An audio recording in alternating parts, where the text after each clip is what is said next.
Good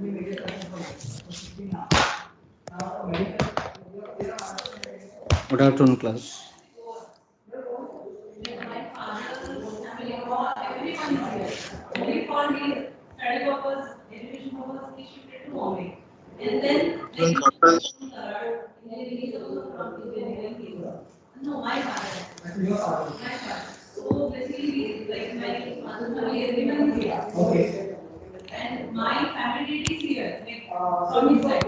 See, this is the first class of class 12. We are starting with class 12 syllabus. Okay. And the first chapter that we are going to study is relations and functions. Okay. Relations and functions. Just give me 2 minutes.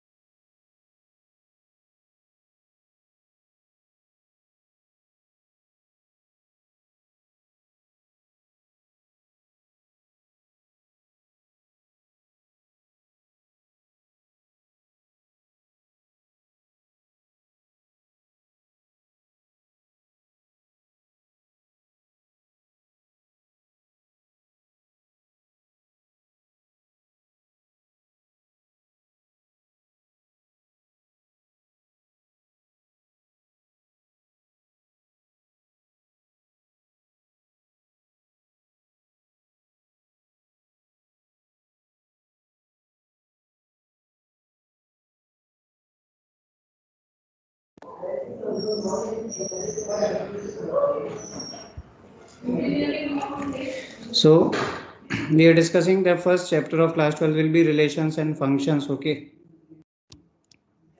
Then after that we will study about inverse trigonometric function. See, I am going to tell you one thing. एक भी class skip नहीं करनी है. Do not think I will see recording this and that. And the homework, that is DPP, you have to do it every day. मैंने पहले ही type करवा के upload करवा दिए. You have to do those 10 questions before you come for tomorrow's class. Okay. Be regular. चाहे online class हो या offline, doesn't matter. Okay. Be serious. This is class 12th.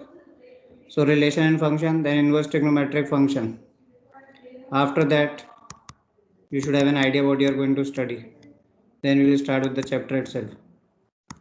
Then there is this topic called limits, continuity, differentiability. देखो, you were shouting limits नहीं आया, ये नहीं आया. This is you have to study in detail in class 12th. You start from the scratch this part. Then there is differentiation. All type of methods of differentiation will be taught. After that, there is a chapter called application of derivatives.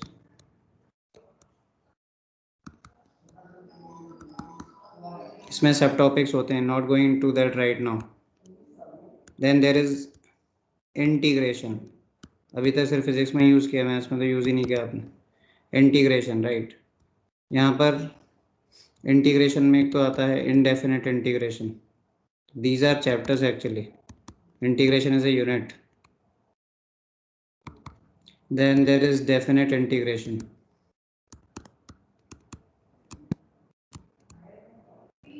Then there is area under the curves, जिसमें थोड़ा बहुत coordinate geometry का use होगा. जितना use होगा बताया जाएगा. Then there is one more chapter which comes under the unit integration, that is differential equation. और यहाँ पे क्या है देखो, wherever I am writing B, that stands for boards, means these chapters are in boards as well. तो 12th का तो ये मान के चलो कि ज़्यादातर सिलेबस जो मैं पढ़ाऊँगा आपको बोर्ड्स में है. जैसे limits they don't task in boards. It was in 11th but connected है, तो you have to study in 12th again. Then there are chapters like vectors. Then 3D geometry. 11th में बहुत बेसिक सा था, इसमें ये काफ़ी डिटेल में आएगा यहाँ पे. Then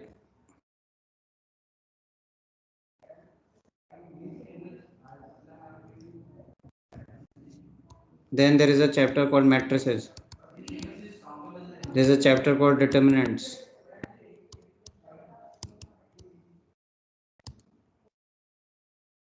फिर आता है इसमें probability.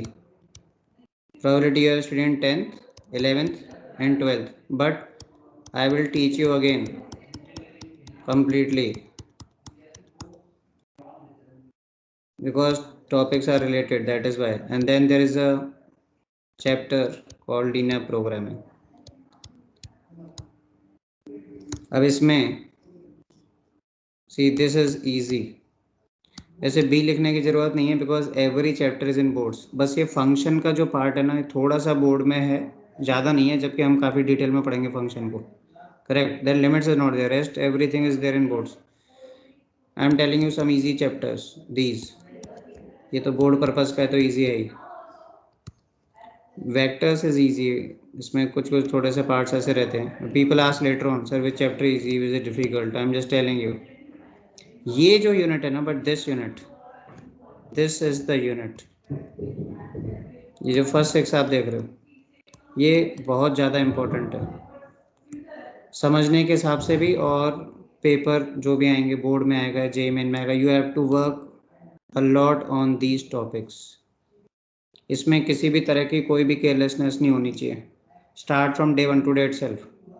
Okay, whatever work is given to you, do it. I am giving you just 10 questions. I won't hear I have not done that, this and that. I won't listen anything. I can ask any one of you to come and submit your homework. Okay, so don't worry about online offline. Your work should be up to date. किसी भी तरह का कोई भी वो नहीं चाहिए मुझे excuses. So these are the topics that you have to study in class 12th. Okay, now relations. Today we'll start with this topic and it is related to some sets. तो जितना set पढ़ने के लिए इसको समझने के लिए चाहिए, I will tell you that also. So I hope this is clear. If you want, you can take a screenshot. What is your syllabus for class 12th?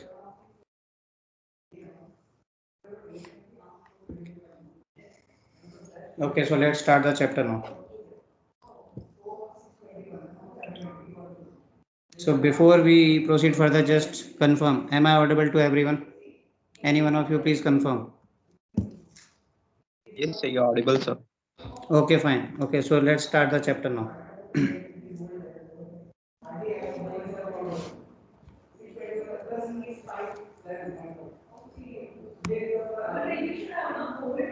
So the chapter's name is relations.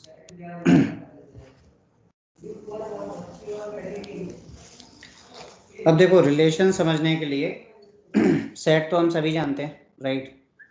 Set you have studied, it is a well defined collection of objects. ठीक है. और Venn diagram में this is not the thing to write or you just observe whatever I am telling you. Okay, you can watch it later and see, make notes. Okay, ऐसा नहीं है कि एक ही register में you are writing physics, chemistry, maths, then you won't be able to do revision. Okay, make sure. So things start with sets. In class 11th you studied this chapter and sets is a well defined collection of objects, right? Then you studied about the operation on sets like union, intersection, then type of sets, what is null set, complement of a set. So many terms you studied in this chapter. Okay, you also studied how to represent sets, roster form, set builder form. You studied about Venn diagrams, correct? So when you study sets, after that there was a topic, not in detail, but there was the second chapter NCERT, I think, relations, right? Sets and was the first chapter, then relation and function. So there they give the brief idea about what is relation and how to find its domain and range. Okay, तो उसको एक बार फिर से देखेंगे and then we'll see what is new or what is the extra thing that you have to study related to the topic relation. Okay, so इसमें जो सबसे पहले आता है that is the thing that you need to study is Cartesian product. First thing, Cartesian product of sets. Though I have taught you this already, but let us have some discussion once again. So let A and B are two non-empty sets.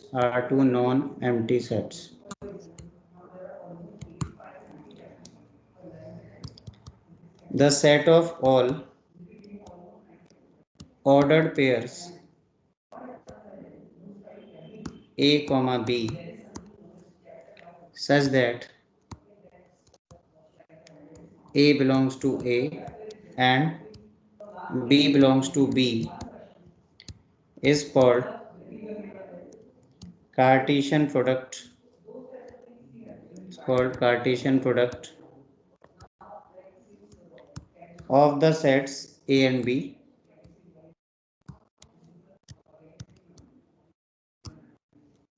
and is denoted by A cross B.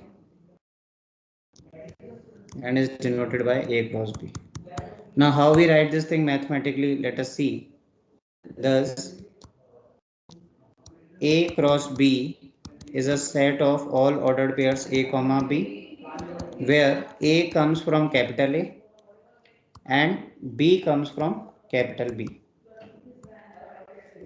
हो सकता है कि ये definition उतना easily समझ में नहीं आए, but if we take an example things become very clear.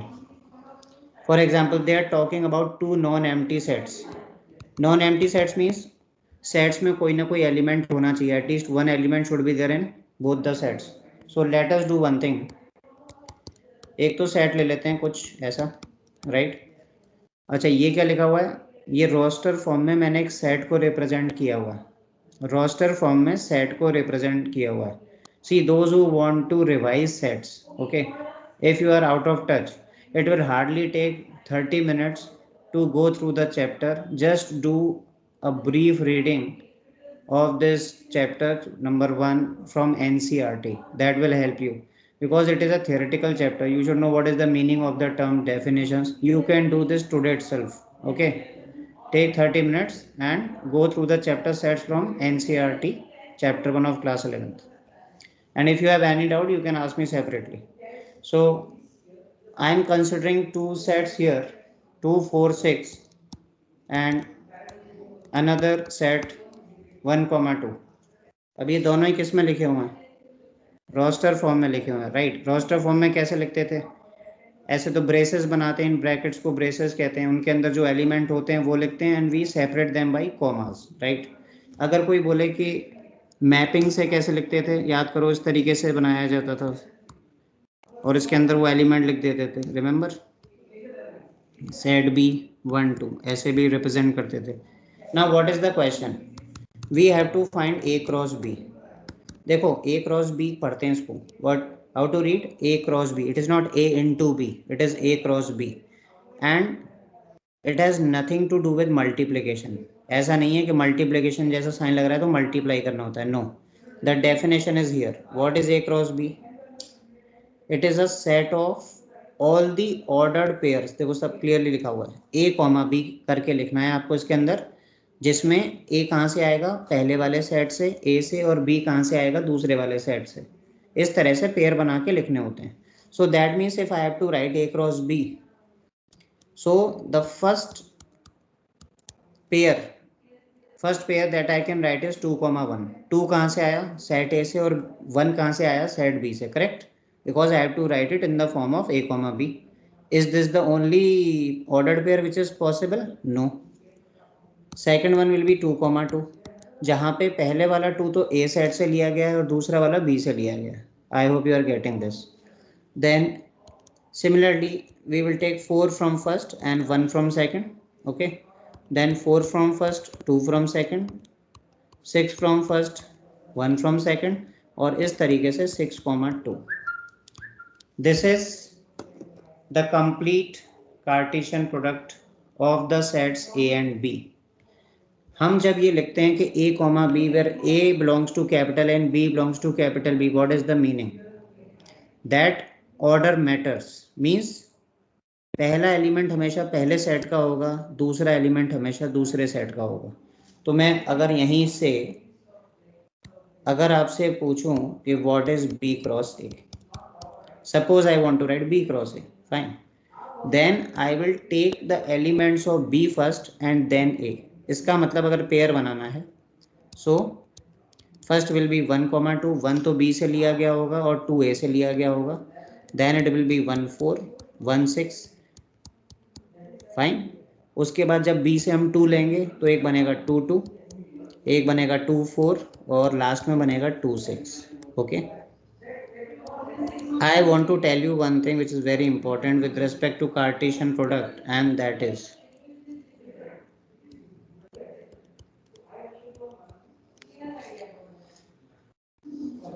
what is that thing? That A cross B is not equal to B cross A. अगर आप ये सोच रहे हैं कुछ मल्टीप्लिकेशन है या कुछ ऐसा है तो पहली बात तो वो है नहीं. दूसरी बात ये क्यों नहीं है? Because see 2,1 is not equal to 1,2. Ordered pair भी मैंने लिखवाया था 11th क्लास में. When I was teaching you this thing I taught you ordered pair, and at that time I told you that A comma B equals C comma D. I am writing it again. A comma B, this is ordered pair when we write two elements separated by commas and enclosed within these brackets. Okay, if we equate the two, this is possible only when the first elements of both the ordered pairs and second elements of both the ordered pairs are same. Okay, so if A is equal to C and B is equal to D, only then this will be true. So that is why 2,1 is not equal to 1,2. 2 1 के बराबर नहीं है, right?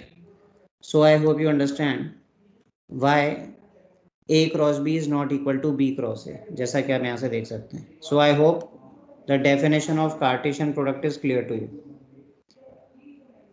Okay, though this we have already discussed, but it was required to understand relations. That is why I am telling you this.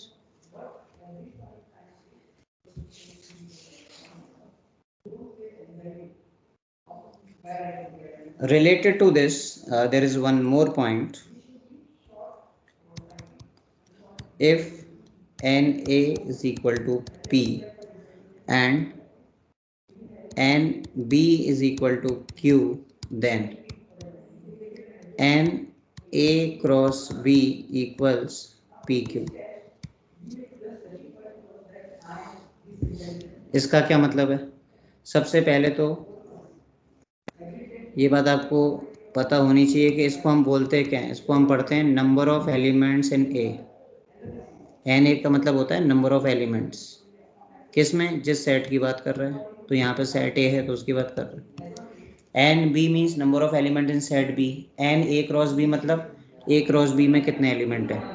So what they are saying, and you can easily understand this with the help of above example. If number of elements in set A are P and number of elements set B are Q, तो A cross B में कितने element आएंगे? P into Q, P Q आएंगे.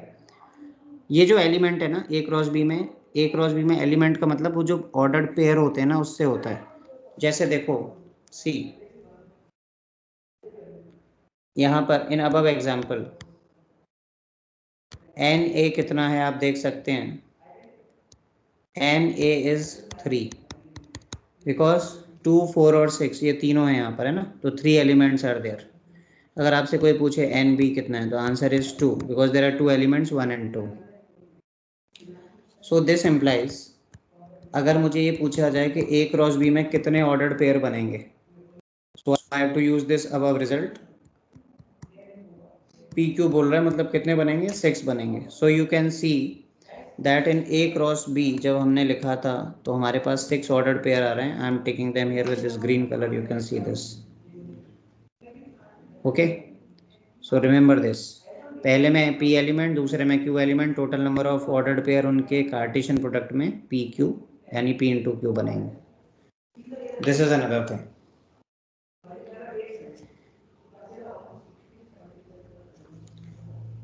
अच्छा, इसी Cartesian product को ये जो मैंने यहाँ पर ये जो ऐसे ओवल शेप ये बनाए थे डायग्राम्स और सेट्स को हम रिप्रेजेंट कर रहे हैं. सर्कुलर बोल दो, oval shape, whatever you want to say. Okay, if someone wants to represent this situation A cross B, right?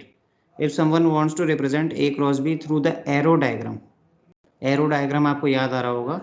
A से एरो शुरू होता है, B पर आके एंड होता है और जिस नंबर पे एंड होता है उसके अकॉर्डिंग कुछ चीज़ें हम लिखते हैं. For example, if I have to represent this, C, अगर मैं इसकी बात करता हूँ ए क्रॉस बी की, अगर मुझे इसे एरो डायग्राम से रिप्रेजेंट करना है, so I will write A first, पहले ए ड्रॉ करेंगे फिर बी ड्रॉ करेंगे, and the first element itself is C2, 1. तो ये देखो ऐसे, ये जो एरो मैंने बनाया है इसमें 2A से है और 1B से है, and it is actually representing this first order pair 2, 1. Fine. What else? 2, 2 is there, so you can draw one more arrow. Okay, 2, 2. फिर क्या है अपने पास? I can use some different color now. 4, 1, 4, 2. So this is one arrow, correct? And this is another arrow. ये बना दिया. और क्या है? Remaining 6, 1, 6, 2. Okay. So 6 related to 1, 6 related to 2. हम थोड़ा सा दूर दूर बना सकते थे नंबर्स को ताकि और क्लियरली हमें दिख जाए. Otherwise because of different colours I can clearly see that how these arrows are joined. I hope this is clear. So what this thing is representing, this is representing A cross B, क्योंकि A cross B में होते हैं order pair और जो लिखे हुए हैं उसी के अकॉर्डिंग एरो बनाए हैं, and this whole thing is called arrow diagram. Mapping भी बोलते हैं कई बार, mapping is the word. Okay, so this was everything related to Cartesian product. और कार्टेशियन प्रोडक्ट में आपने ऑर्डर पेयर भी समझ लिया और कितने एलिमेंट्स होते हैं ए क्रॉस बी में. This also you have understood, right?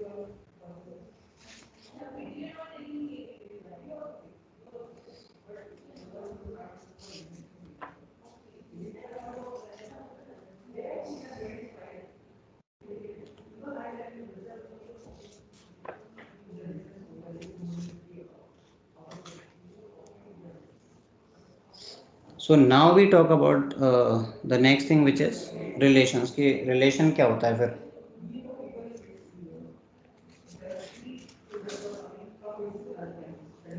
Relation की डेफिनेशन तो बहुत सिंपल है.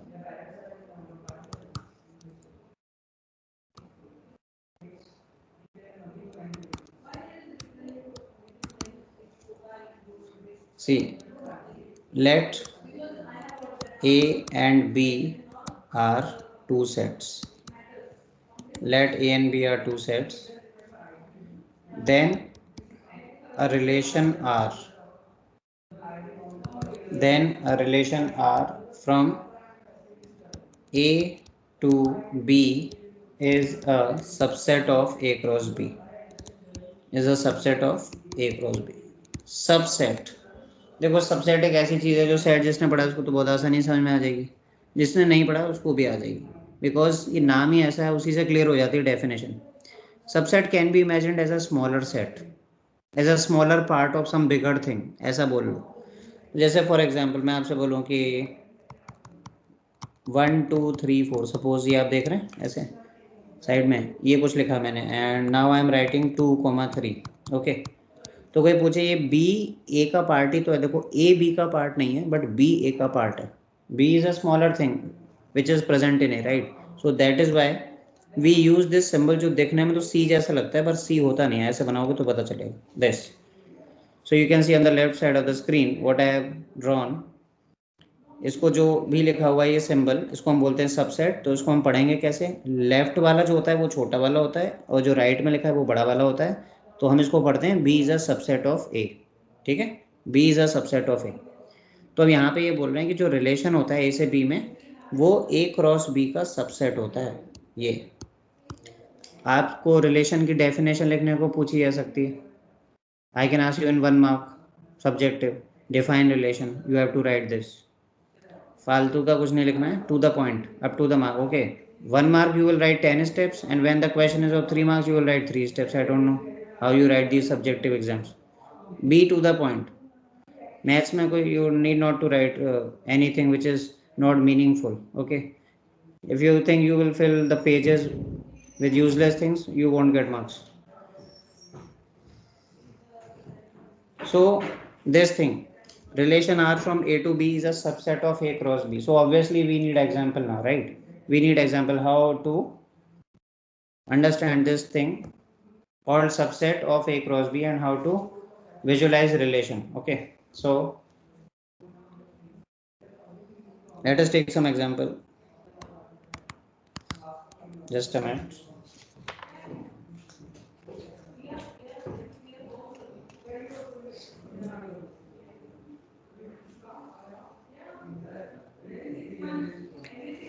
So for example, if A is 1 2 3 and B is 4 5 6,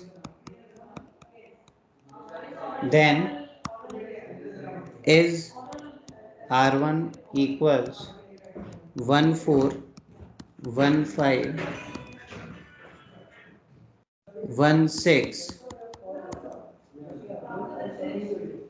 a relation from A to B. देखो ये जैसे क्वेश्चन है, ये तो स्ट्रेट फॉरवर्ड क्वेश्चन पूछा है. इन्होंने दो सेट दे रखे हैं. Yes correct. तो इन्होंने दो वो दिए हुए हैं सेट्स. करेक्ट. और वो आपसे पूछ रहे हैं कि इन्होंने रिलेशन बना के दिया है और पूछ रहे हैं कि क्या ये ए से बी में रिलेशन है कि नहीं. तो देखो उसके लिए आपको क्या करना है. अगर आपको ये देखना है कि ए से बी में रिलेशन है कि नहीं, तो आपको ये देखना होगा कि जो भी R1 में दिया हुआ है या जो पूरा R1 दिया हुआ है, क्या वो A क्रॉस B का सबसेट है कि नहीं. और सबसेट का मैंने आपको कॉन्सेप्ट समझाया अभी. तो अगर आप यहाँ पर A क्रॉस B लिखते हो, ओके, अगर आप यहाँ पर A क्रॉस B लिखते हो तो इट विल बी 1 4 1 5. समझ रहे हो. A क्रॉस B अभी सिखाया था. I am writing here 2 4 2 5 2 6. ऐसे तो देखते ही पता चल जाता है, but actually you have to write also. No, you should express yourself clearly. Okay, whatever you know, write it which is related to the question. So this is A cross B, right? Clearly R1 is subset of A cross B, क्योंकि R1 का जो भी आप देख सकते हो, R1 is a part of A cross B है ना. ये 1 4 1 5 1 6 से जो सेट बन रहा है जिसको हम R1 कह रहे हैं वो तो इसमें प्रेजेंट है. इसका मतलब R1 इसका क्या है, सबसेट है. R1 इसका सबसेट. और आप यही तो बोलते हो. You see what is the heading, a relation R from A to B is a subset of A cross B. Okay, this implies R1 is a relation. I hope this is clear.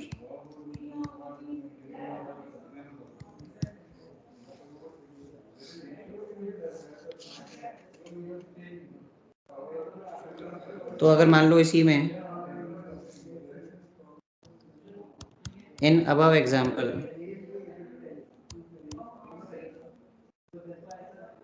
is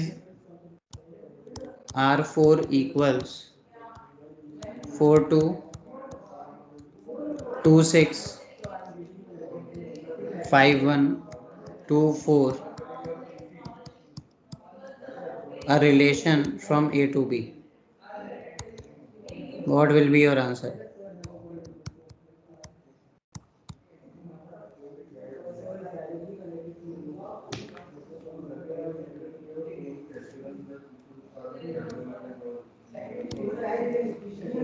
No, sir. No, sir. The answer is no. It's not. Yeah, not a relation from A to B.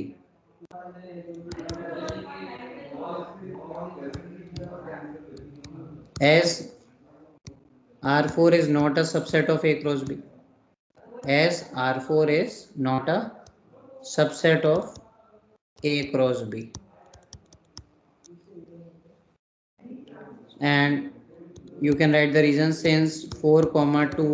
कोई भी एक का example ले लो. तो जैसे R4 का पहला element देख रहे हो 4, 2. सो 4, 2 is not present in A cross B. तो इससे ये बात पता चल जाती है, क्योंकि मैंने बोला कि how we visualise subset, a smaller set which is a part of something, right. 4, 2 ये तो प्रेजेंट ही नहीं है कहीं A क्रॉस B में. And you cannot say that 4 2 and 2 4 are same, right. So since 4, 2 is not present in A cross B, so this will be sufficient. Okay, तो ये हो गया रिलेशन. हमें रिलेशन समझ में आ गया. अभी तो मैं बहुत क्वेश्चन करने हैं. This is just the starting कि what is a relation. It is a subset of the Cartesian product A cross B. Then you say that it is a relation from A to B. B to A नहीं कह रहे हैं, A to B कह रहे हैं. देखो अगर कोई बोलेगा कि relation from B to A है क्या, तो फिर आप A क्रॉस B नहीं B क्रॉस A निकालोगे. Correct. Remember the order.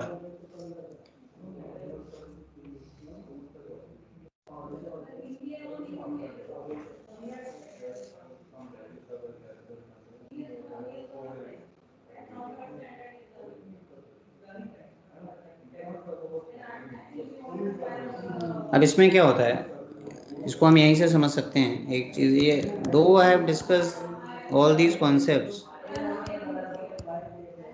But teaching you again, otherwise you will find it difficult. देखो domain and range of relation की बात होती है, domain and range of relation. तो डोमेन तो क्या होता है, बहुत आसान सी डेफिनेशन है, the set of what happened, Nothing. Sorry. okay, so what is domain? The set of all first elements, the set of all first elements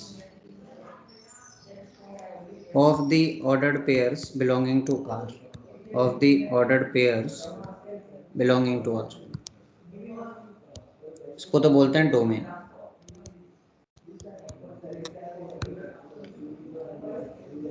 And range is the set of all second elements, the set of all second elements of the ordered pairs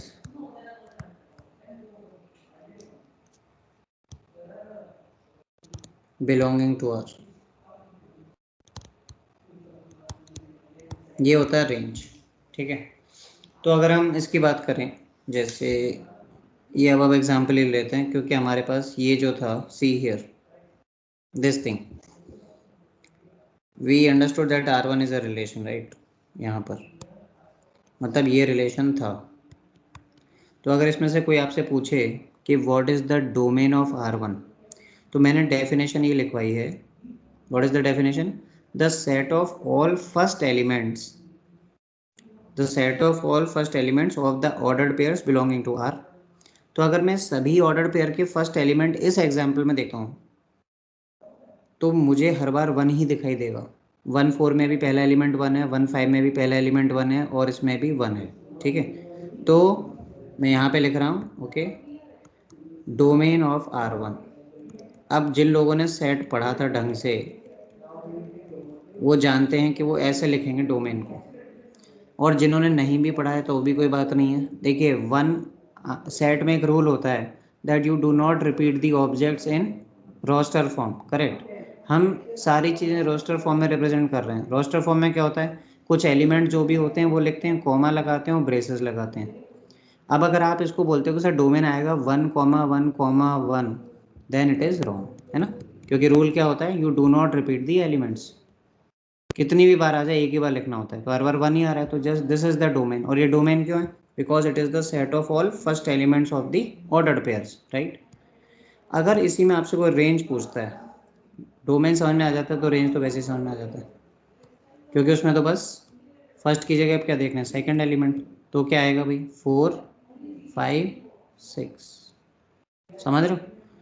So this is your domain and range. Once you understand what is relation, you write it in a set builder form. Relation को तुम set builder sorry roster form में लिख लेते हो, मतलब उसमें जो अंदर ordered pair है उस फॉर्म में लिख लेते हो, तो उसका डोमेन और रेंज लिखना बहुत आसान है। पहले वाले एलिमेंट से जब बनाओगे तो डोमेन बनेगा, सेकंड वाले से लिखोगे तो रेंज बनेगा, right. So this is domain and range. If it is not a relation, obviously we won't talk about it, because what we are studying is domain and range of relation. Clear?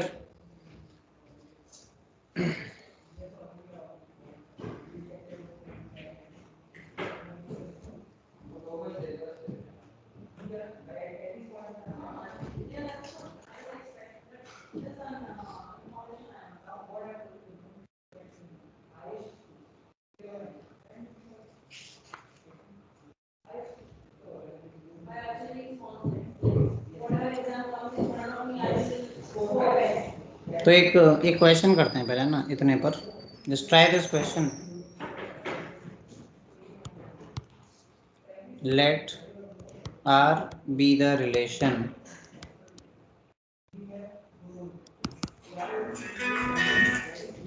on the set N of natural numbers.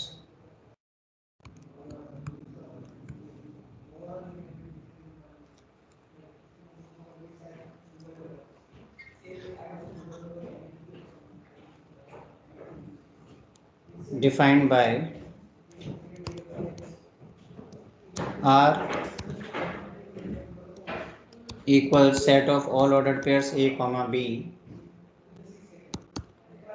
A plus 3B equals 12. A belongs to natural number, B belongs to natural number. और इसके बाद आपको लिखना है find relation R. क्या relation R होगा ordered pair में लिखकर दिखाओ. Second, you write the domain and range of are.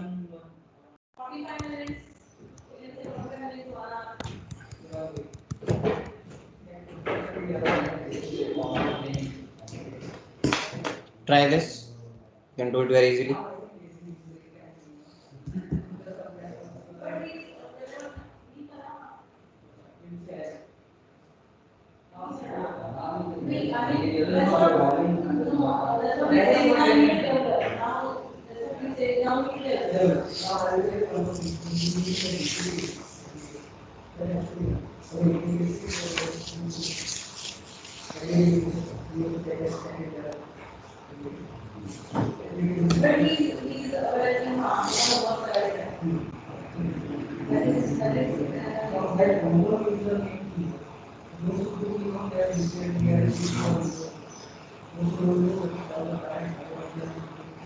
That's what we prepare from Omaha also. Just some days from secondary we have joined. That's what she said people only doing compared to other. So the past years, I'm not saying everything is my son. That's what I prepared I got from. Only is doing.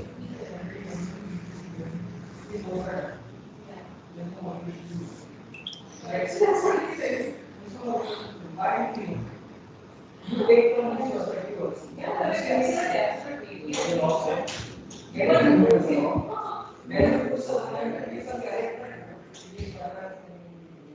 what he said. He has started with them. Then he has ordered, as per our advice, he has ordered of CBSE. That's what rushing of the CID. It's the well handled. I don't find it easy. No, what actually happened? When we started as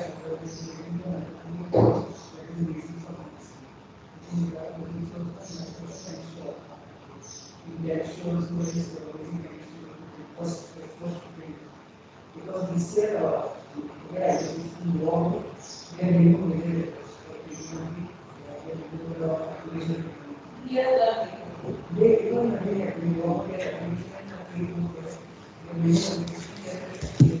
see, first of all, some of you may be confused what is the meaning of this thing on the set n. है ना? Set n क्या है? Listen very carefully. Those who have done it is good. बाकी जिसको समझ में नहीं आया वो समझो ध्यान से. क्योंकि हमें तो ये बताया गया था कि जब हम रिलेशन आर लिखते हैं तो हम ए क्रॉस बी में लिखते हैं, है ना? ए सेट होना चाहिए, बी सेट होना चाहिए. तो भाई इसको पढ़ लो ना. Go through this. A belongs to n, B belongs to n, right? Okay, Aradhya, I will check your answer. So that means यहाँ पर डेफिनेशन में क्या लिखा था? Small a belongs to capital A, small b belongs to capital B. इसका मतलब ये है कि यहाँ पे दोनों एन ही है. यही मतलब होता है जब एक ही सेट लिख के देगा ना और रिलेशन की बात कर रहा है या कार्टेशियन प्रोडक्ट की बात कर रहा है और एक ही सेट का नाम ले रहा है, इसका मतलब दोनों सेट सेम ही होंगे. जैसे on the set N, on the set W, on the set R. R कौन सा? रियल नंबर वाला. इस तरह से. अब होता क्या है, नेचुरल नंबर में तो बहुत सारे एलिमेंट होते हैं, इनफाइनाइट एलिमेंट होते हैं. क्योंकि भाई इनफाइनाइट और फाइनाइट सेट्स भी तो पढ़े होंगे तुमने. वो सारे जो मैं कह रहा हूँ रिवाइज कर लेना, है ना. इन फाइनाइट सेट क्या होते हैं? जिसमें फाइनाइट एलिमेंट होते हैं. इनफाइनाइट सेट क्या होते हैं? जिसमें इनफाइनाइट नंबर ऑफ एलिमेंट होते हैं. अब कोई बोले कितने नेचुरल नंबर होते हैं, तो इनफाइनाइट होते हैं, है ना. अच्छा, तो ये तो क्या है? ये तो बेसिकली एन और एन लिख दिया, लेकिन मुझे तो रिलेशन आर लाना है. और रिलेशन आर के लिए मेरे पास एक रूल है. ऑब्वियसली पहला एलिमेंट पहले सेट से आएगा, दूसरा दूसरे से आएगा, लेकिन कैसे लाना है? इस रूल के अकॉर्डिंग लाना है. ए प्लस 3b इक्वल्स 12 के अकॉर्डिंग लाना, राइट. तो वो देख लेते हैं कैसे आएगा. Anyone else giving some other answer or what? Okay, Pratiksha, I will check your answer as well. I think both of you have given same answer. चलो देख लेते हैं फिर. तो what is the rule? Rule is a plus 3b equals 12. Okay. First thing, देखो क्या मैं a को 1 ले सकता हूँ? Answer is no. I cannot take a as 1. रख के देखो यहाँ पर. अच्छा 1 से पहले तो रख ही नहीं सकते, नेचुरल नंबर है ना. तो देखो 1 क्यों नहीं रख पा रहे हैं? क्योंकि 1 लेने से b जो है ना वो 11/3 आएगा, and 11/3 is not a natural number. Correct. तो वही तो कह रहा है फिर कौन कौन से आएंगे.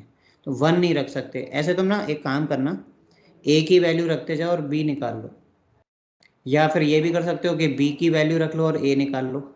दोनों में से कोई एक कर लो. जैसे बेटर रहेगा कि b को पुट करो और a निकालो, बिकॉज b जो भी रखोगे ना वो 3 से मल्टीप्लाई भी हो रहा है तो और बड़ी वैल्यू हो जाएगी, तो कम वैल्यूज रखनी पड़ेंगी, ये कह रहा हूँ मैं. So if in place of a you start putting b, so obviously आपकी जो शुरुआत है वो होनी तो 1 से ही है. तो अगर मैं b को 1 लेता हूँ, b को 1 लेता हूँ तो देखो a कितना आ रहा है अपने पास? a आ रहा है 9. समझ रहे हो? 9. तो और पेयर कैसे लिखते हैं? पेयर भी write by a comma b. इसका मतलब भाई पहला क्या बन रहा है? 9,1 बन रहा है. इसका मतलब 9 का जो ये पहले वाले 9 का एरो, क्योंकि a में 9 है और b में 1 है, ऐसे है. समझ रहे हो? ये because a is first element, b is second element, तो a 9 b 1. अच्छा अब b को 2 रख लो. b को 2 रखो, किस में रखोगे? जिसके अकॉर्डिंग, जिस रूल के अकॉर्डिंग रखना है तो इसी में रखना है यहाँ पे आपको. तो a 6 आ जाएगा. तो फिर अब क्या बनेगा पेयर? अब बनेगा 6,2. तो 6 रख लो और 2 रख लो. ठीक है, 6 के 2 के साथ मैपिंग करा दिया. फाइन. अब b को 3 रख लो. अभी ये ख़त्म हो जाएगा यहाँ पे. इनफैक्ट इसी पे ओवर हो गया, ये लास्ट है, क्योंकि इससे a3 आएगा और पेयर बनेगा 3,3. ठीक है, 3,3 ये बना दिया. ये भाई एरो डायग्राम भी कंप्लीट हो गया. और 3,3 के अलावा और कुछ भी नहीं आने वाला है. Can I take b as 4? No, because if I will take b as 4 a will become 0, that is not present. ऐसे b की वैल्यू अगर 4 के बाद 5 6 कुछ भी रखोगे ना, a की जो वैल्यू आ रही है that is not present in the set, तो बात खत्म हो गई ना. इस n के अंदर ही नहीं प्रेजेंट है तो एरो कहाँ से बनेगा? तो नंबर कहाँ से आएगा? That means question is over. अब कैसे ये तीनों एक ही लाइन में हो जाएंगी सारी चीज़ें? First thing you have to write relation R. लो लिख दो. ऑर्डर्ड पेयर करके लिखते हैं. अब इससे मतलब नहीं है कि कौन सा ऑर्डर्ड पेयर पहले लिखना है. कोई बोलेगा सर 9,1 पहले लिखा जाए या 6,2 पहले लिखा जाए या 3,3 लिखा जाए. That is your choice, you can write any one, doesn't matter. So 9,1 लिख दिया, 6,2 लिख दिया, 3,3 लिख दिया. इनका आपस में आप ऑर्डर बदल सकते हो, मतलब 9,1 आगे हो सकता है, 6,2 पहले हो सकता है, कोई भी पहले बाद में हो सकता है. Fine. Domain, domain of R. तो डोमेन में क्या क्या आ रहा है? 9 आ रहा है, 6 आ रहा है, 3 आ रहा है. Set of all first elements. ठीक है. और रेंज में क्या आ रहा है? रेंज में आ रहा है आपके पास क्या? रेंज में आ रहा है 1 आ रहा है, 2 आ रहा है और 3 आ रहा है. ठीक है. इसी एग्जाम्पल के थ्रू मैं आपको एक बात और बताना चाहता हूँ. इसी एग्जाम्पल के थ्रू एक वर्ड होता है, हालांकि यहाँ पे क्वेश्चन में तो इतना आपको नहीं मिलेगा, मतलब रिलेशन में, बट फंक्शन में इसका आपको यूज़ होगा. But I tell you here only. Why? Because in next class we will understand that function is a relation. Okay. So we need to understand everything about this relation first, and that thing is codomain. एक term और आता है, codomain of relation. Codomain of relation.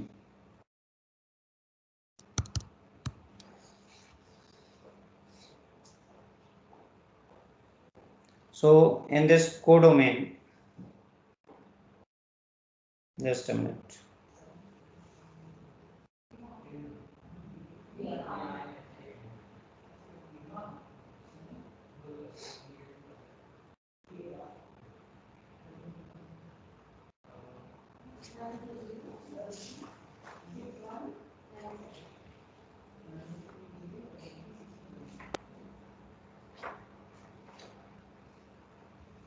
Let me give you the proper definition, just wait.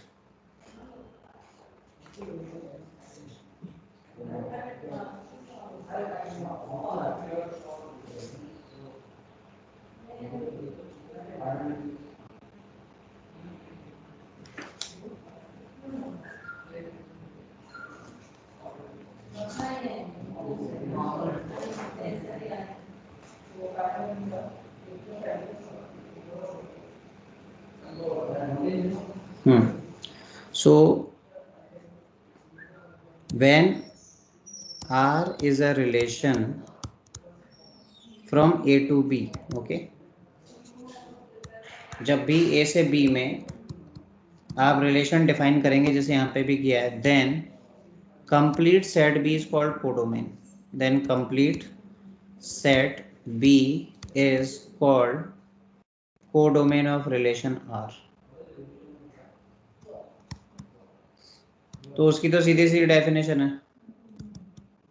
Domain क्या होता है? जो order pair में पहले एलिमेंट होते हैं उनसे जो सेट बनता है वो डोमेन होता है, दूसरे वालों से रेंज बनता है. और कोडोमेन क्या होता है? कोडोमेन का इससे कोई लेना देना नहीं है. ये 916233 जो लिख रहे हैं मतलब यहाँ पर आर में, वो तो कुछ अलग ही है. क्या है? जब भी आप ए से बी में रिलेशन बनाते हैं तो जो सेट बी होता है बाद वाला, that whole thing is called codomain of relation. So who will tell me, who will speak up and tell me that in this above example, okay, the one that we have just completed, who will tell me what is the codomain of this relation? What is the codomain in the above example?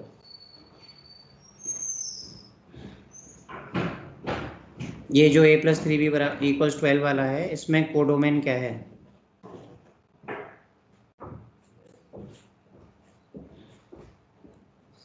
Any one of you?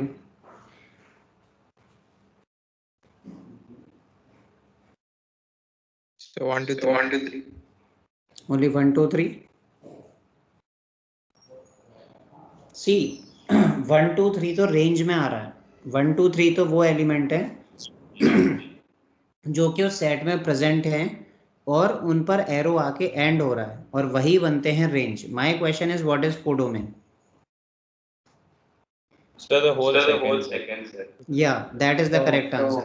Yes, the whole second set. So you can give the answer that capital N is the codomain, क्योंकि दूसरा set भी N है और पहला भी N है, लेकिन दूसरा N है ना, हमें तो सेट B से मतलब है.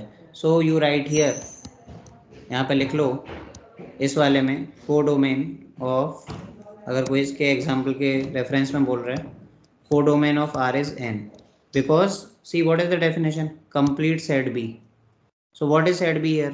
लेफ्ट वाला ए, राइट वाला बी, दोनों बाई चांस यहाँ पर सेम है तो एन हो गया. आई होप दिस इज क्लियर. तो एक टर्म कोडोमेन भी ऐड हो जाता है डेफिनेशन में. मतलब कोडोमेन तो और भी आसान हो गया देखना, उसमें तो आपको कुछ एरो बनाना थोड़ी ना, सेट भी देगा, लिख दिया कि ये कोडोमेन है.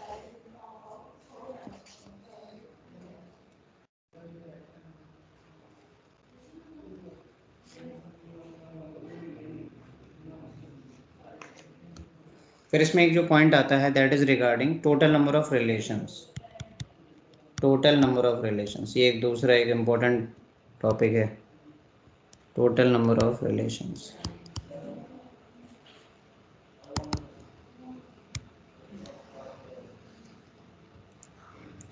if NA equals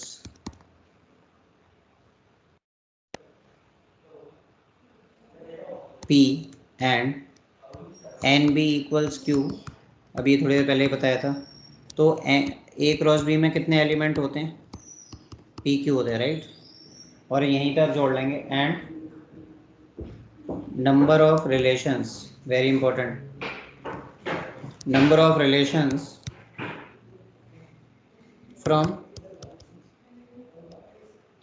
A to B equals 2 to the power PQ. देखो ये क्वेश्चन 1 मार्क में भी आ सकता है. 2 एलिमेंट दे देगा, 2 एलिमेंट देने का, सॉरी 2 सेट दे देगा और पूछेगा कि इससे कितने रिलेशन बन सकते हैं. तो आपको फॉर्मूले में वैल्यूज पुट करनी होंगी, from there you will come to know case में. सो जैसे अगर एक 1 मार्क का क्वेश्चन ये हो कि अगर किसी सेट ए में एलिमेंट 2 हैं और मान लो सेट बी में भी सपोज करो 2 ही हैं या चलो 3 हैं, right. Then write number of relations. They are not asking the relations because you cannot write the relation, they have not given the elements, they have given the number, right. Then write number of possible relations, number of all possible relations, number of all possible relations from A to B.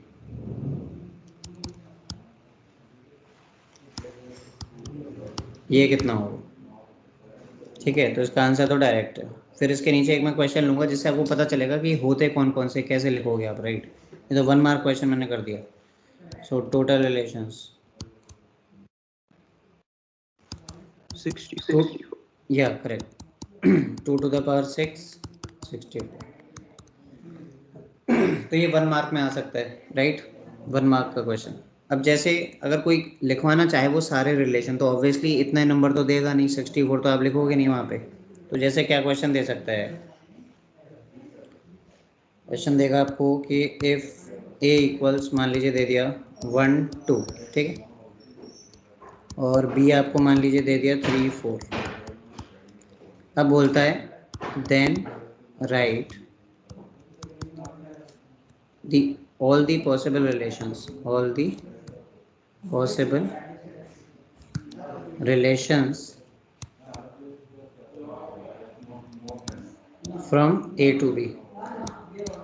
अगर ये लिखने को देता है तो आपकी जो calculation आप करोगे उसके अकॉर्डिंग वो 16 आ जाएंगे, राइट।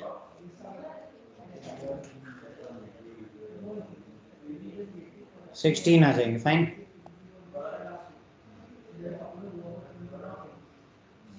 अब वो लिख कर कैसे दिखाओगे?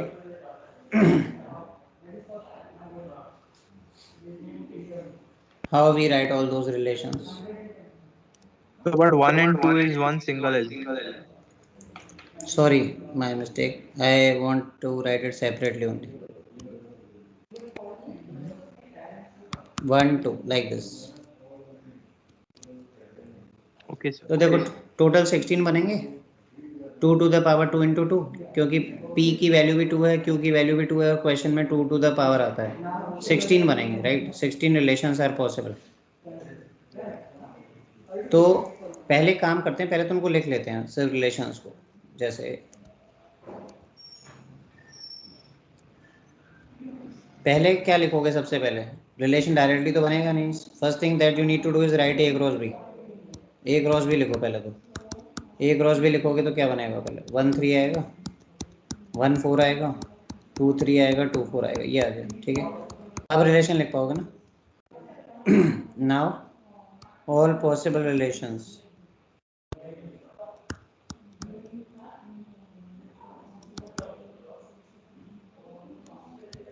तो एक तो देखो वो रिलेशन हो सकते हैं। अब रिलेशन क्या होता है, रिलेशन होता है सबसेट, सही है। तो रिलेशन सबसेट होता है, रिलेशन सबसेट होता है, तो सबसे पहले तो हो सकता है आपने ये लिखा हो, मतलब आपने सिर्फ 1,3 ही लिया उस रिलेशन में और कुछ लिया ही नहीं, यानी एक एक वाले 1 3 1 4 2 3, ये ज़रूर बनाना ब्रैकेट, ठीक है, वरना वो फिर क्या पढ़ लेगा, उसको अलग अलग एलिमेंट पढ़ लेगा। 2 4 यानी वो वाले रिलेशन जिनमें ये ऑर्डर्ड पेयर एक एक ही आ सकते हैं, वो हो गए। अब जिसमें 2 2 आ सकते हैं, तो 2 2 वाले कौन से बनेंगे, 2 2 वाले बनेंगे 1 3 के साथ 1 4 हो सकता है, 1 3 के साथ 2 3 हो सकता है, फिर 1 3 के साथ 2 4 हो सकता है, ये भी तो सबसेट ही है। फिर 1 4 ले लेना और 2 3 ले लेना, क्योंकि 1 4 1 3 मत लेना, वो पहले ही ले चुके हो। और 1 4 2 4 हो सकता है, देन 2 3 2 4 बचा। ये कौन से हो गए, ये 2 2 वाले हो गए, राइट, 2 2 वाले हो गए। अच्छा 2 2 वाले कितने हैं पता है, 2 2 वाले हैं 6, जिसमें 2 एक साथ हैं वो 6 हैं। उसको पता करने का तरीका पता है क्या, how many order pairs are present in this 4, how many order pairs are present 4, and how many you have to select 2, 4C2 याद आ रहा, 4C2, तो 6 बन गए। और अगर नहीं भी पता है तो you know how to write, correct. उसके बाद कौन से 3 3 वाले, जिनमें 3 प्रेजेंट होंगे, वैसे 3 लेके निकालोगे तो 4C3 से 4 बनेंगे। तो वो कौन कौन से हैं, 3 वाले हो सकते हैं 1 3 1 4 2 3, वो हो सकते हैं 1 3 1 4 2 4, देन 1 3 1 4 वाले हो गए, then 1 3 2 3 2 4, and it can be 1 4 2 3 2 4। ठीक है, ये रिपीट नहीं हुआ है, पहले देख लो, ये नया है।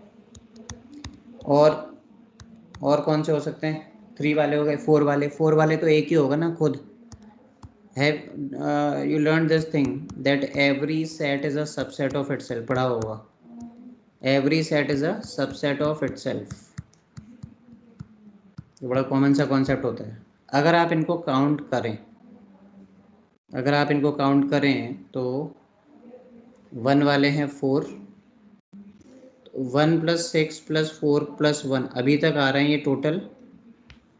सॉरी, इसमें कितने थे ये?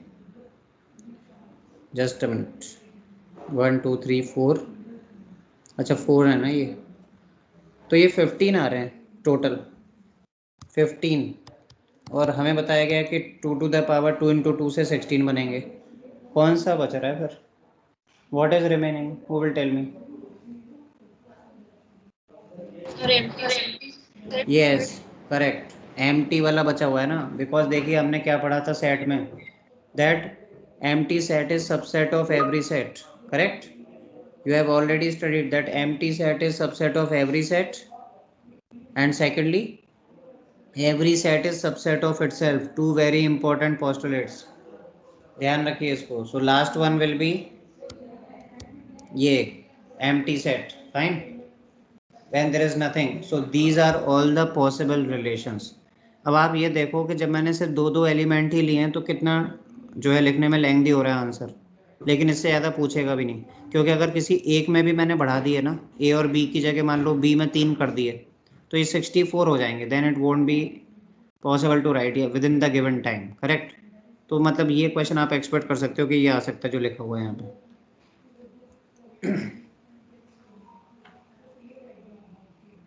So this was related to how we write the total number of possible relations। okay, क्या यूज किया है? that relation is a subset of every set।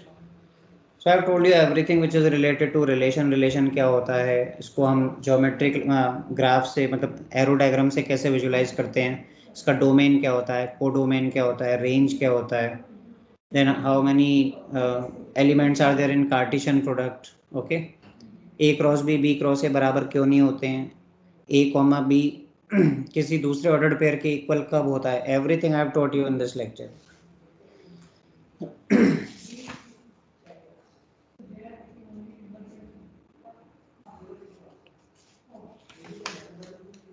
And the most important thing is that whenever you are revising, okay, whenever you are revising, you have to strictly follow my notes।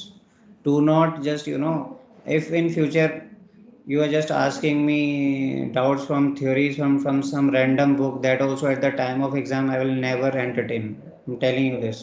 first thing is you have to follow the notes, be clear about it, then you can ask something which is extra। okay, लेकिन ये नहीं है यहाँ पे पढ़ाया जा रहा है, दूसरी बुक से पढ़ रहे हैं, तीसरी बुक से क्वेश्चन कर रहे हैं, don't do all this.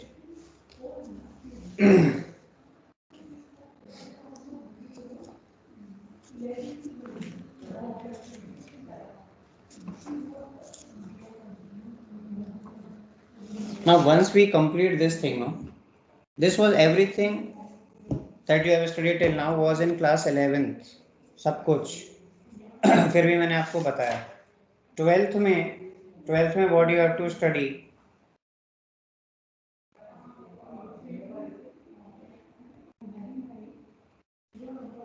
Twelfth में जो आपको पढ़ना है वो है टाइप्स ऑफ रिलेशंस। तो जो डीपीपी है आज की ना, वो टाइप्स ऑफ रिलेशन पर ही बेस्ड है, क्योंकि 11th का तो if you have to do anything you do class 11th NCERT.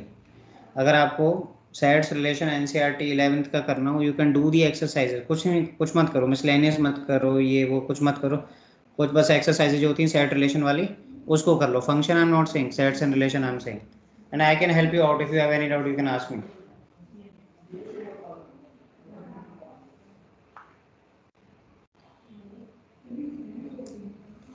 So types of relation में हमें कुल 3 तरह के पढ़ने हैं, and then this relation will be completed. Okay, first is empty relation. Empty relation,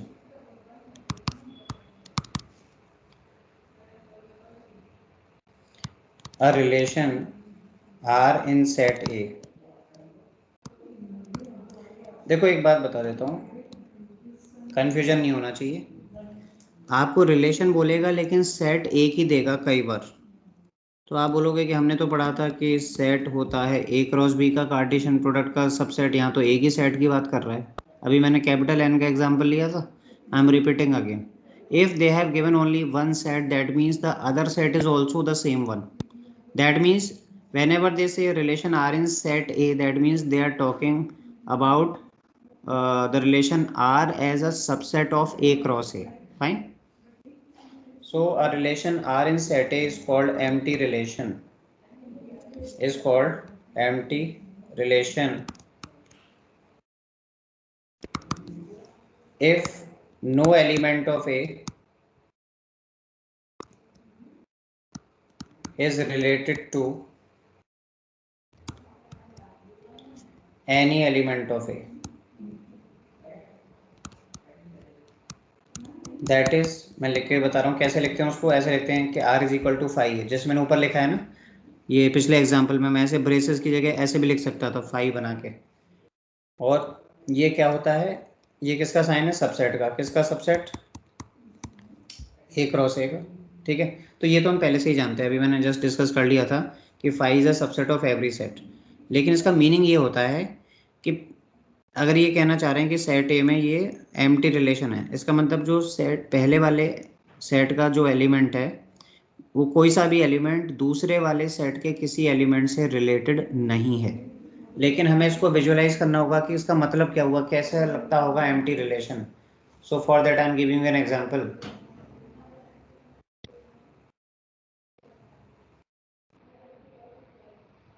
So in fact they have taken a very funny example here, and it is something like this. Let A is the set of all students of a boys school.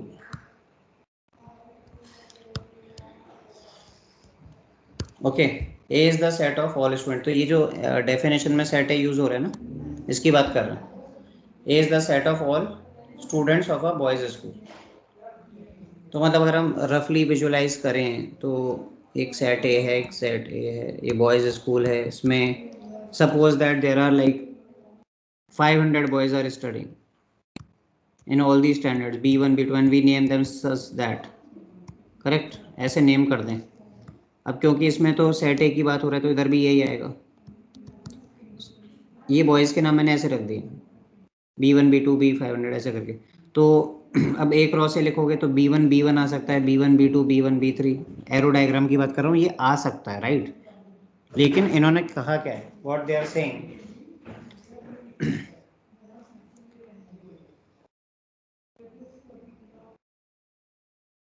they are saying that show that the relation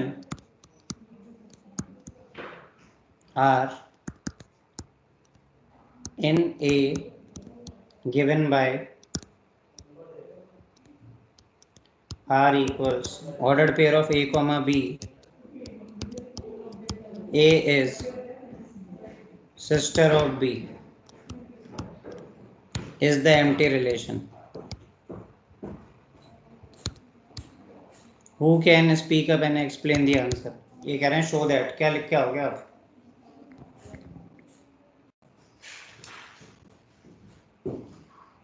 You have to just write one sentence.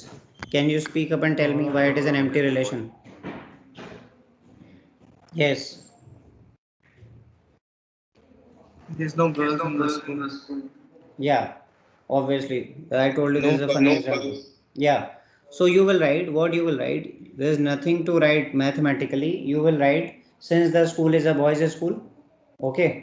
So no student of school can be sister of any student of the school. Okay.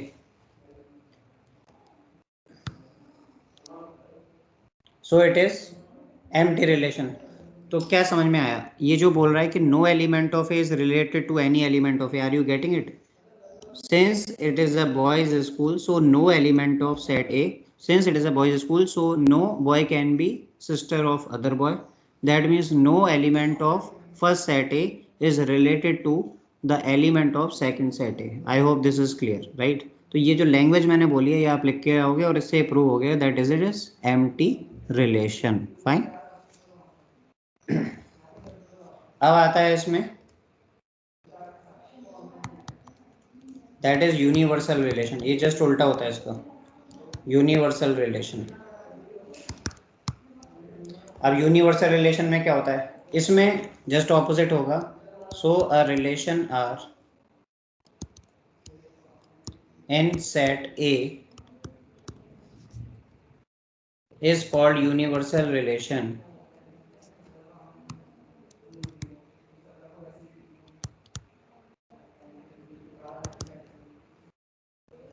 if each element of A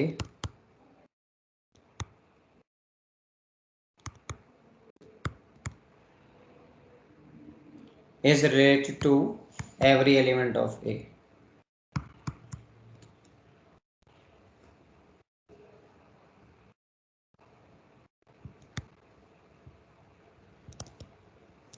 that is, फिर उस case में क्या हो जाएगा, फिर तो are complete ही हो जाएगा ना, क्योंकि समझ रहे हो मतलब ये जो बोल दिया ना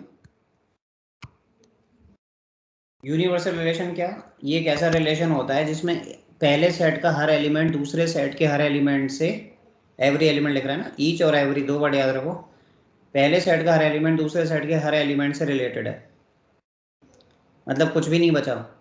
तो जब कुछ बचा ही नहीं लेफ्ट और राइट वाले से, तो फिर आर क्या हो जाएगा, पूरा सेट एक रो से ही हो जाएगा। और हम यहाँ पर पहला सेट दूसरा सेट अलग अलग भले ही बोल रहे हैं, लेकिन वो एक्चुअल में जो दूसरा है वो ए ही है, because they define it like that only. Universal means a relation R in set A, that is okay. Let us take one example on this.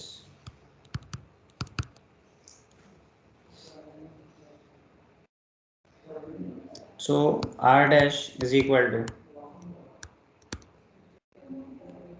a comma b। ये एक्चुअल में पिछले वाले से रिलेटेड है, मतलब पिछले वाले से मतलब लैंग्वेज यही है, ये ही चल रहा है। देखो यहाँ पर apply this for this also, मतलब यहाँ तक। तो मतलब इसमें जो r डैश है वो भी किससे रिलेटेड है कि a is the set of all students of a boys school. यहाँ पे रुका, फिर r डैश एक रिलेशन अपनी तरफ से डिफाइन कर रहा है और उसमें बोल रहा है कि the difference between heights of a and b, between heights of a and b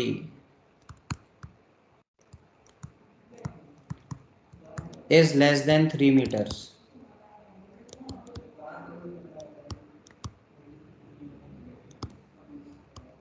बताओ ये यूनिवर्सल रिलेशन कैसे हो गया।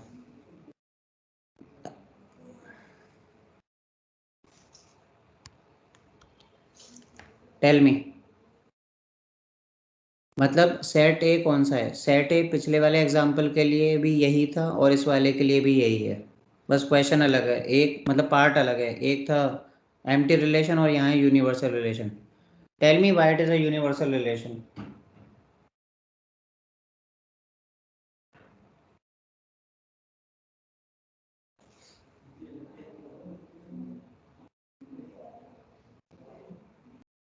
So because it holds true for each of the. Like what, how it is holding true, what you have to say in your this explanation। Holds true like what, in what senses? You have to talk with respect to the question।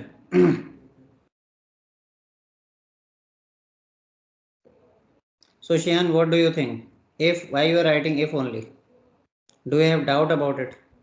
All And the see, boys are under threat. see whatever be the heights of the two kids in the school, see one of maybe of first class, another one maybe of 12th class, let us say, and we are subtracting their heights, okay, then will you get a difference of 3 meters? Are you understanding what is 3 meters? We are not measuring the differences between the buildings. 3 meters difference heights, okay, not possible that you will find an element where the difference will be more than 3 meters. We are talking about humans. So it is obvious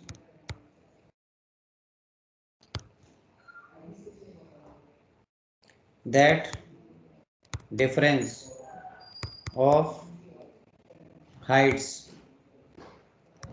of any two students of the school,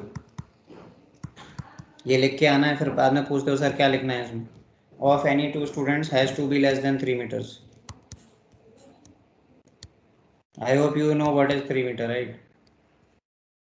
तुम सोच रहे हो ये कैसे possible, नहीं तो बहुत आराम से, to be less than 3 meters. This means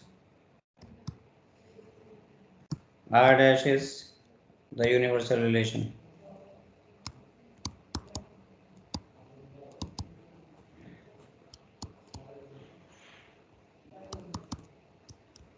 ठीक है.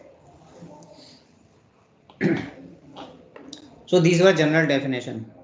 लेकिन फिर भी पता तो होना ही चाहिए. अगर कोई एम्प्टी रिलेशन कहता है और बोलता है कि पहले सेट का एलिमेंट दूसरे से बिल्कुल भी रिलेटेड नहीं है, और यूनिवर्सल में कहता है कि हमेशा रिलेटेड है या हमेशा होगा या पूरा एक क्रॉस ही आ जाएगा कम्प्लीटली, तो वो विजुअलाइज करना आना चाहिए. उसके लिए मैंने आपको एग्जांपल दिए. So they can ask you the definition of universal relation and they can ask you to give an example. Okay, मैं बोर्ड प्लस जेई मेन दोनों और एडवांस के हिसाब से पढ़ा रहा हूँ आपको. You have to be very very serious now. Okay, do not expect कि फिर कुछ और होगा, फिर बाद में ऑफलाइन, फिर रिपीट, फिर ये वो. Whatever is gone, right? This is 12th class. We have to complete syllabus. Do not expect कि ये अभी हो गया, फिर एक बार फिर से होगा, फिर तीसरी बार फिर से होगा, भूल जाओ. So be very serious. So this is universal relation. अब क्या आता है इसके बाद, जो इसमें आता है, which is the important article, क्योंकि आज की जो पूरी जो डीपीपी है वो इसी पर होगी. And if time is over then again will continue the next class. Okay, जितने क्वेश्चंस हो जाएं यू विल डू इट. वैसे डेफिनेशन के साथ तो सारे हो जाने चाहिए. That will be a discussion thing, right. तो इसमें जो आता है वो आ रहा है, a relation R in a set A is called, पहला रिफ्लेक्सिव,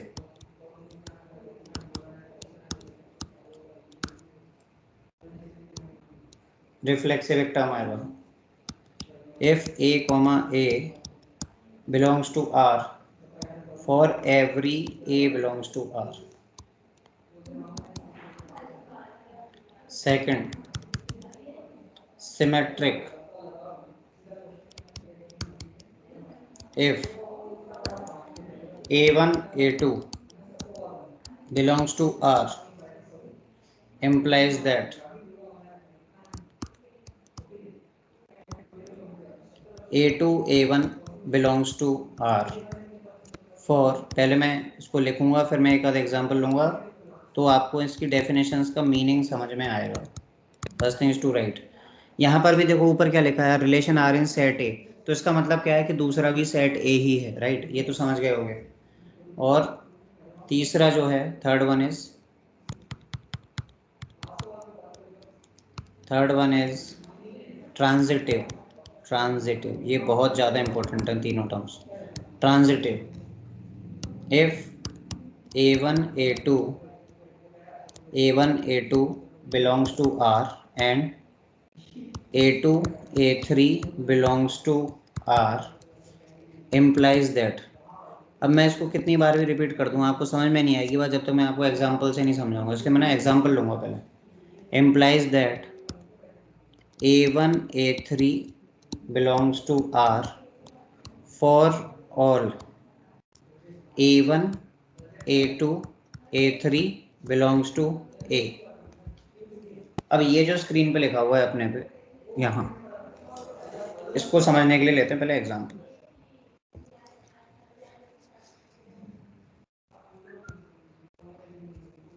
ये आया पहला सवाल, शो दैट द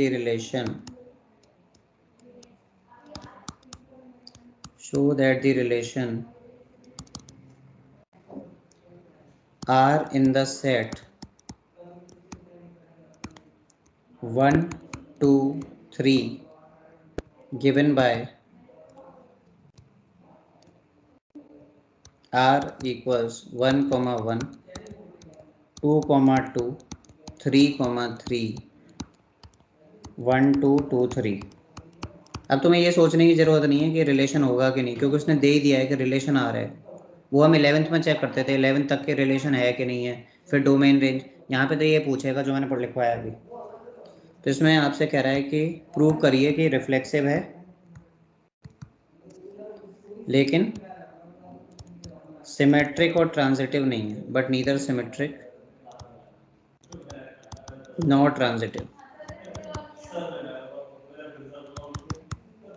ठीक है, अब सुन लो मेरी बात। फर्स्ट पढ़ेंगे हम रिफ्लेक्सिव की definition. Relation R in set A कह रहा है, तो यहाँ पर relation R in set A कौन सा, ये जो 1 2 3 लिख के दिया है ना, ये सेट ए की जगह है। अब क्या कहता है कि रिफ्लेक्सिव कब होगा रिलेशन, दिया हुआ रिलेशन रिफ्लेक्सिव तब होगा।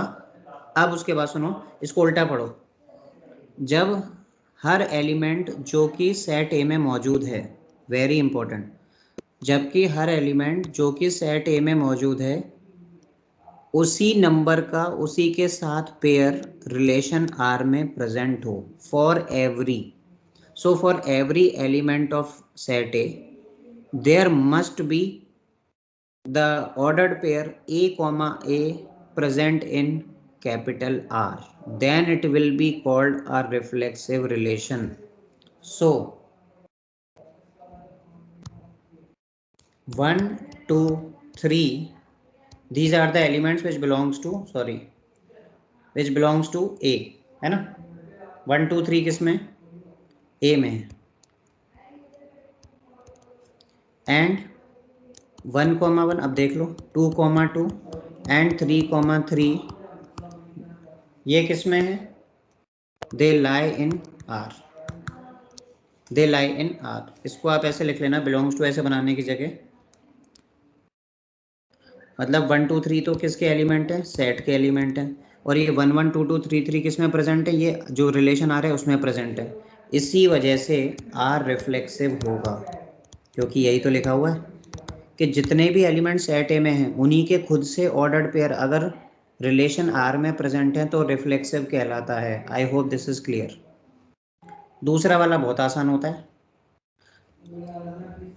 दूसरे वाले को पढ़ो। देखो हमेशा ना लास्ट से पढ़ना, इसको तोड़ के पढ़ो डेफिनेशन को। कैसे, देखो मैं तो ऐसे पढ़ता हूँ इसको कि जितने भी एलिमेंट, अब दो अलग अलग एलिमेंट की बात कर रहा है, A1 A2 बिलोंग्स टू ए, है ना। जैसे अगर मैं यहाँ पे बात करूँ तो 1 और 2 कैपिटल ए को बिलोंग करते हैं, ऐसे 2 और 3 कैपिटल ए को बिलोंग करते हैं।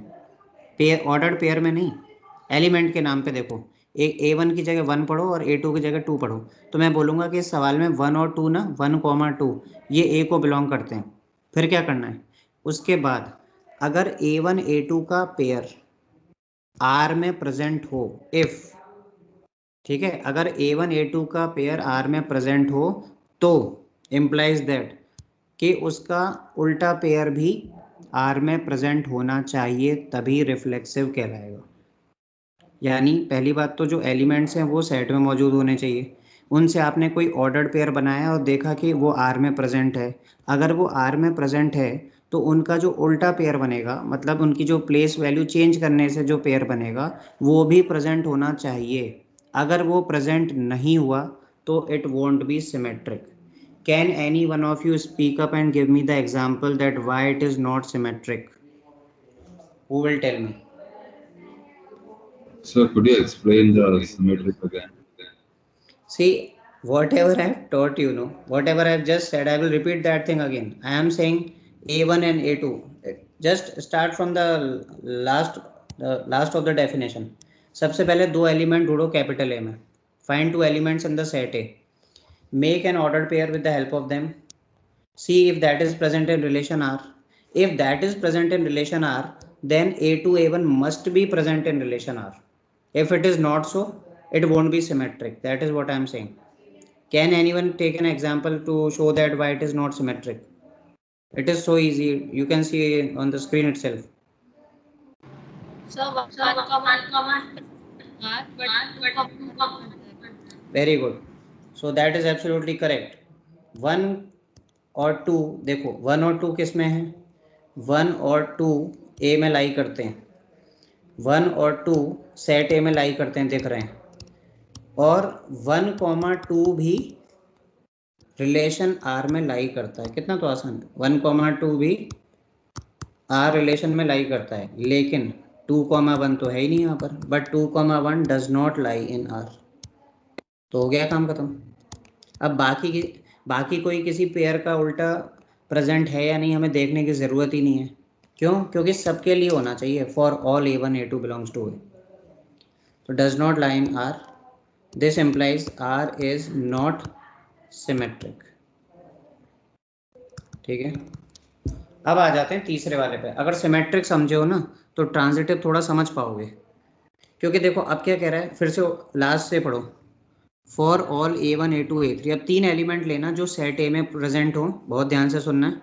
3 एलिमेंट लेना जो सेट ए में प्रेजेंट हो, पहले 2 से ऑर्डर्ड पेयर बनाओ, ये देखो A1 A2 belongs to R. फिर मिडिल वाले से और लास्ट वाले से बनाओ, देखो A2 A3 belongs to are, है ना। अगर ये दोनों प्रेजेंट हैं आर में, अगर ये दोनों प्रेजेंट हैं आर में, हम रिपीटिंग, 3 एलिमेंट लिए, पहले 2 से पेयर बनाया, लास्ट 2 से पेयर बनाया, अगर वो दोनों का ऑर्डर्ड पेयर आर में प्रेजेंट है, देन फर्स्ट और थर्ड वाला भी पेयर आर में प्रेजेंट होना चाहिए। That means A1, A3 must belong to R. Must I am saying, implies means must. If it is present, then obviously the relation will be transitive. If it is not present, then it will be not transitive. I am giving you the example. 1 2 3 lie in A, मानते हो? 1 2 3 ए में क्या, ये तो set ए है ही पूरा। यहाँ पर ए का मतलब जो मैं बार बार ए यूज़ कर रहा हूँ ना, मैं लिख देता हूँ यहाँ पर, लेट 1 2 3 इज सेट ए, यहाँ लिख दिया, ठीक है। अब देखो 1 2 3 ए में है, उसके अलावा 1,2 का जो ऑर्डर्ड पेयर है ये आर में लिखा हुआ है, दिया है उन्होंने। 2,3 दिया है, 2,3 भी दिया है, लेकिन 1,3 तो नहीं आया, 1,3 तो आर में नहीं है। You can see this, right. मैंने क्या बोला था, 3 एलिमेंट लोगे, पहले 2 से पेयर बनाओगे, सेकंड थर्ड से बनाओगे, और उसकी वजह से अगर वो दोनों आर में प्रेजेंट हैं तो थर्ड वाला आर में प्रेजेंट होना ही चाहिए। That is the definition of transitive, implies that means ये होता है। But we can see that 1,3 is not in R, hence it is R is not transitive. Anyone having any doubt in this example? किसी को कोई doubt इसमें example में? देखो this is the first question, we will take around 10 examples. आज तो अब एक ही हो पाएगा, tomorrow's class also I will take example, but ये जो डेफिनेशन है ये नहीं बदलेगी, जो तरीका है सोचने का वो नहीं बदलेगा, सब कुछ सेम रहेगा। You have to do the DPP करने के लिए जितना बताना है वो मैं बता चुका हूँ। और इसी में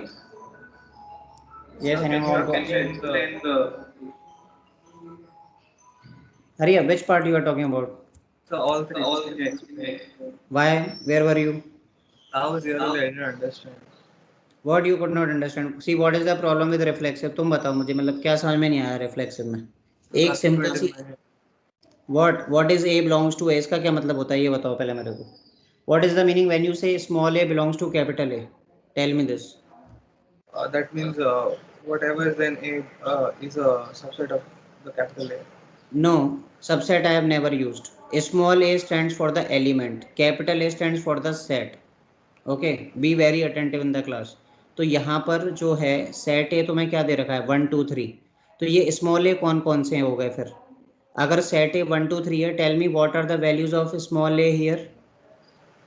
1,1 2,2 3. No, not getting it. पहले तो कैपिटल ए बोलो, कैपिटल ए तो सेट है तुम्हारा, ये देखो इधर, सेट ए इज 1 2 3, ये तुम्हारा सेट है, ठीक है। कोई Yes, पूछे कि ये जो लिखते हैं ए, हाँ ए मीन्स एलिमेंट ऑफ सेट, भाई एलिमेंट ऑफ सेट। तो ए की वैल्यूज कौन सी हैं? A1 है, A2 भी है, A3 भी है। अब ये क्या कह रहे हैं, for every a belongs to A, right, for every a belongs to A comma a, मतलब अब ऑर्डर्ड पेयर की बात हो रही है कि जो भी एलिमेंट सेट ए में प्रेजेंट हैं उनसे उन्हीं के साथ बनने वाला pair, that means that number should make a pair with itself and it should be present in relation R. So can you see 1 1 2 2 and 3 3 in relation R?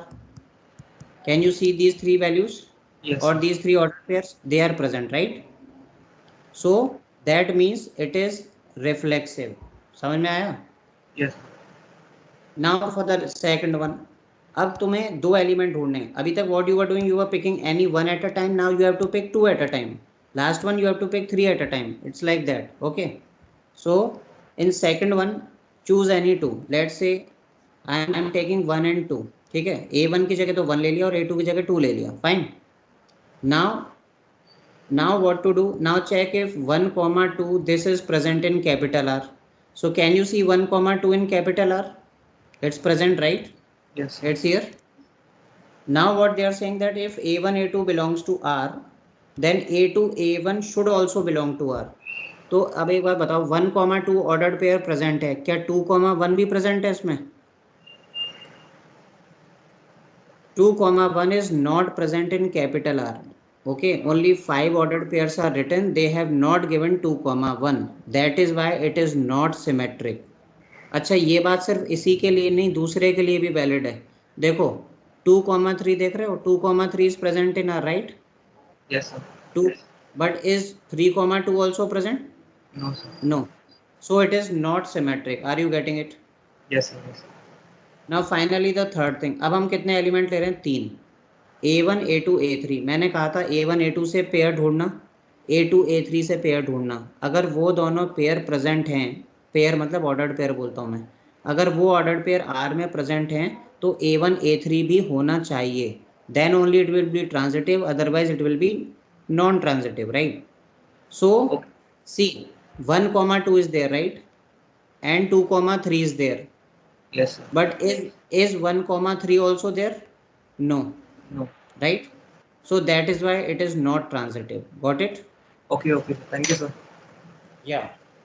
No issues, but be attentive in the class. And finally, what I am trying to say, the last thing is equivalence relation. इसी के साथ ये topic and हो जाएगा. Now rest will be practice और वो DPP करना. Equivalence relation ये कुछ नहीं होता, इन्हीं तीनों का कॉम्बिनेशन होता है. So a relation R in set A is said to be equivalence relation. Is said to be equivalence relation.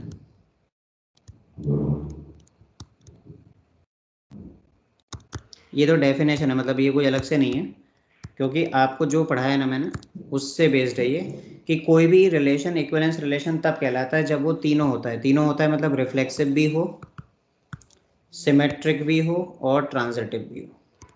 So this is just a definition but nothing new. Okay, ऊपर वाला ही चल रहा है. तो अब यही होगा through out the exercise. What will happen, I will give you questions like this. In fact in DPPs you will find lot of questions like this, and you have to go through the definition again, and you have to see whether the given relation is reflexive, symmetric and transitive or not. उसी पर कुछ objective questions हैं. Answers I have not given. I will be discussing them tomorrow for sure. Okay, do those 10 questions before you come for the next class. Okay, and equivalence relation क्या होता है? ये एक ऐसा relation होता है जो तीनों होता है. That's it.